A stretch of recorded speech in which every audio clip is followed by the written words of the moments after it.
కేంద్ర ప్రభుత్వ నిధులను సద్వినియోగం చేసి గ్రామీణ ప్రాంత రూపురేఖలు మార్చడమే చంద్రబాబు లక్ష్యమని మాజీ ఎంపీపీ గొండు జగన్నాథరావు అన్నారు.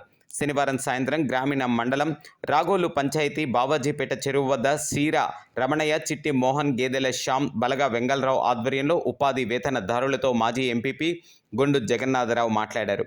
అనంతరం గూడెం పంచాయతీ, చంద్రయ్యపేట, రామదాసుపేట గ్రామాల్లో బగ్గు నలమహారాజు, కరగాన సంతోష్, కొయ్యాన రమణ, కింజారపు రాజారావు, చెల్లా రాజు, బగ్గు రామకృష్ణ ఆధ్వర్యంలో నిర్వహించిన ప్రజాగలం, బాబు సూపర్ 6 ప్రచార కార్యక్రమాల్లో పాల్గొని గొండు శంకర్ను అత్యధిక మెజారిటీతో గెలిపించాలని పిలుపునిచ్చారు. కార్యక్రమంలో టీడీపీ, జనసేన, బీజేపీ నాయకులు, కార్యకర్తలు అధిక సంఖ్యలో పాల్గొన్నారు.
ఎన్నికల్లో మీ యొక్క ఓటు ముద్రను 2 సైకిళ్ళ మీద వేసి అఖండ విజయాన్ని మనకి ఇవ్వాలి.